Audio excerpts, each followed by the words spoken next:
Bang, kenapa sih suka banget bahas tentang manga yang bersifat historikal? Buat aku pribadi ya, mengetahui perkembangan sesuatu hal yang bener-bener aku sukai, itu bikin darahku mendidih, ibaratnya seperti itu.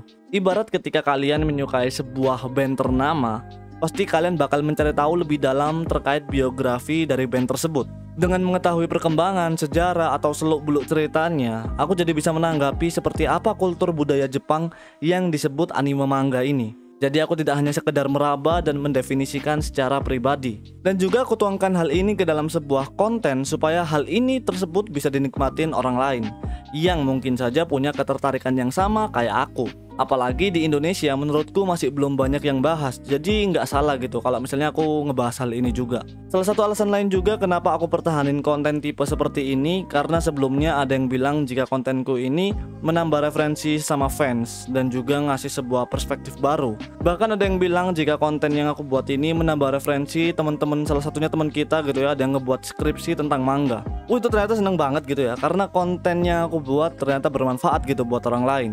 Karena aku pikir kontenku awalnya tuh nggak ada gunanya banget gitu ya sebenarnya. Ya walaupun terima kasih gitu ya buat kalian semua teman-teman yang udah ngedukung TMM sampai bisa nyentuh 10k, yang padahal aku nggak pernah membayangkan bisa sampai 10k gitu kan. Karena kalau tanpa kalian aku ini cuma abang-abang jamet yang kebetulan bahas manga aja gitu. Nah, kali ini kita akan membicarakan lagi sesuatu hal yang bersifat historikal tentang manga. Tepatnya kita akan membicarakan tentang awal mula munculnya majalah manga.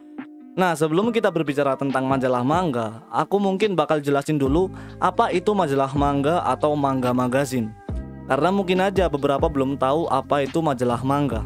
Jadi majalah manga ini adalah sebuah tempat pertama kalinya manga diserialisasikan, mulai dari ongoing sampai nanti tamat. Jadi yang kalian baca per chapter seminggu sekali atau sebulan sekali itu dimuat dalam sebuah majalah manga. Biasanya yang kalian dengar sebagai Shonen Jump, Shonen Magazine, Besatsu Shonen itu adalah nama-nama majalah manga. Dan satu majalah manga biasanya bisa memuat puluhan series ongoing. Semisalnya nanti majalah manga sudah memuat sekitar 9 atau 10 chapter, ya tergantung penerbitnya lah ya.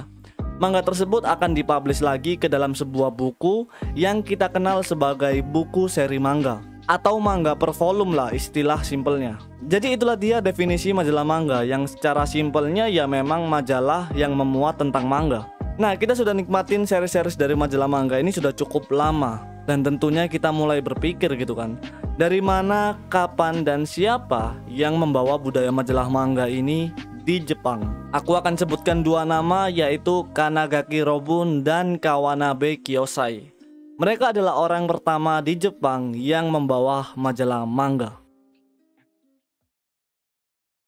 Kanagaki Robun lahir di Koyobashi, Jepang pada tanggal 9 Februari 1829.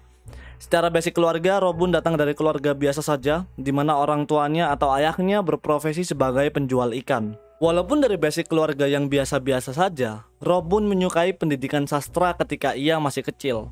Sehingga hal itu membawanya menjadi seorang penulis gesaku pada umurnya yang ke-18 tahun. Dan ia menjadi penulis gesaku yang cukup terkenal di zaman Edo, hingga merambah ke novel dan beberapa buku penerbitan lokal lainnya. Tepatnya pada tahun 1849. Pada tahun 1855, Robun mengalami bencana gempa bumi di era Ansei. Dan itu menjadi sebuah kejadian terkenal di Jepang. Karena menurut beberapa kepercayaan di Jepang, gempa bumi ini terjadi karena sebuah lele raksasa yang bergerak di bawah tanah dan dijuluki sebagai The Ansei Great Earthquake. Tapi untung saja Robun ini selamat dari bencana tersebut. Tapi karena populernya kejadian gempa ini, Robun diminta oleh seorang penerbit lokal yang bernama Tetsugoro Mikawa untuk menuliskan kejadian gempa Ansei di sebuah majalah bernama Ansei Memoir. Dan karena kejadian tersebut, mitologi tentang lele raksasa menjadi populer saat itu. Sehingga Robun ditemukan oleh Kawanabe Kiyosai, yang mana Kiyosai ini diminta untuk menggambar visual untuk tulisan milik Robun terkait lele raksasa.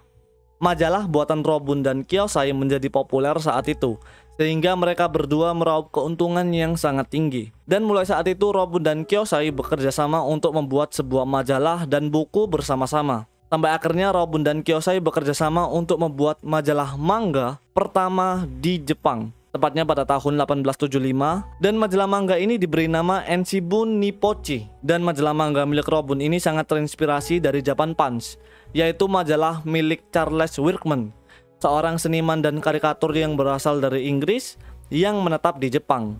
Mungkin hal itu terjadi karena Japan Punch adalah majalah pertama di Jepang. Entah apa yang terjadi, pada akhirnya Robun dan Kiyosai tidak pernah melanjutkan majalah manga miliknya lagi. Dan bisa dibilang mereka hanya mempublikasi 3 edisi majalah manga. Kemudian Robun berpindah profesi menjadi jurnalis, dan Kiyosai kembali menjadi pelukis sketsa-sketsa untuk cerita masyarakat di Jepang. Yang mana disebutkan jika majalah manga milik mereka berdua ini terkesan biasa saja dan tidak menjadi populer saat itu. Dan saat itu majalah manga ini mulai ditinggalkan dan beberapa penerbit dan penulis lebih fokus untuk datang ke target majalah umum. Sampai akhirnya di tahun 1905 muncul majalah baru bernama Tokyopop, bertepatan dengan perang Rusia-Jepang pada tahun 1904 dan 1905.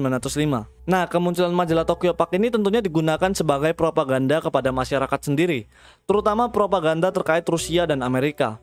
Karena media cetak dan tulisan saat itu masih diatur oleh kekaisaran. Selain itu, Tokyopop juga mempublish beberapa humor keras dan hal-hal satir terkait konflik dan insiden pada saat itu. Sehingga hal itu membuat Tokyopop digemari masyarakat Jepang karena dianggap berani membicarakan insiden konflik pada saat itu. Tapi tidak lama, Tokyopop mulai berhenti mempublish tulisan-tulisan satir terhadap suatu insiden atau konflik yang ada.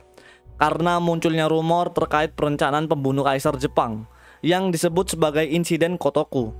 Dan hal itu membuat Tokyopop melepaskan diri dari isu-isu yang ada dan berhenti membuat sesuatu yang bersifat satir.